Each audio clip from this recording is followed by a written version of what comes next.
I am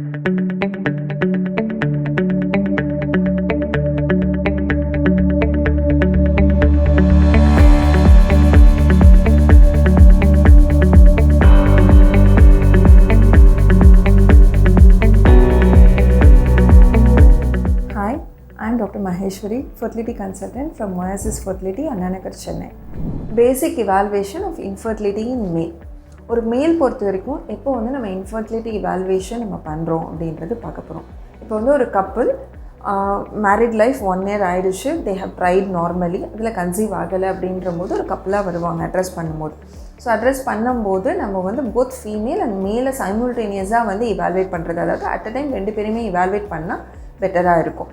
so ஒரு மேல் பொறுத்த வரைக்கும் இவாலுவேஷனில் என்னென்னலாம் இருக்குது அப்படின்னு பார்த்தீங்கன்னா, first is a history, second comes the clinical examination, அதுக்கப்புறம் இன்வெஸ்டிகேஷன்ஸ்.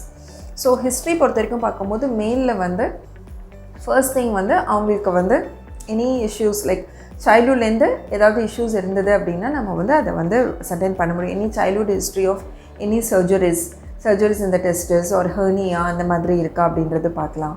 அண்ட் அதர் திங் அப்படின்னு பார்க்கும்போது any trauma to the testis ஏதாவது இருக்கா, அதுக்கப்புறம் any kind of sexual dysfunction இருக்கா, அதே மாதிரி வேறு எனி கைண்ட் ஆஃப் ஹார்மோனல் அப்நார்மாலிட்டிஸ்னால any thyroid related problems or diabetes related problems ஏதாவது இருக்கா அப்படின்றது நம்ம வந்து ஹிஸ்ட்ரி டேக்கிங்கில் நிறைய அன்னோட்டிஸ் திங்ஸை வந்து நம்ம வந்து ஃபைண்ட் பண்ண முடியும். So history taking plays a important role in both female as well as மேல்.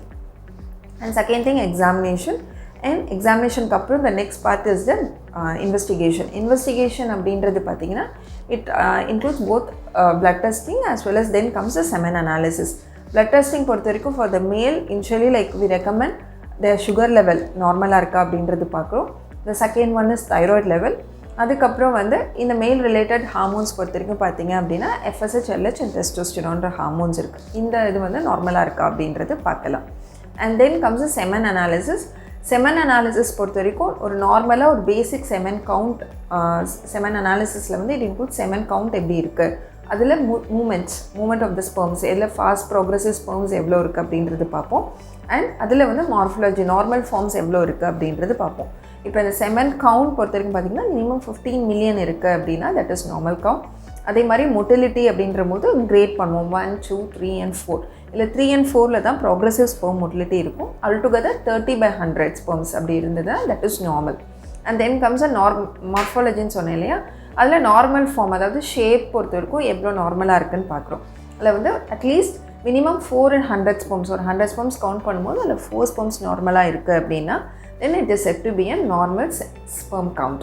It is said to be normozoospermia. Thank you so much.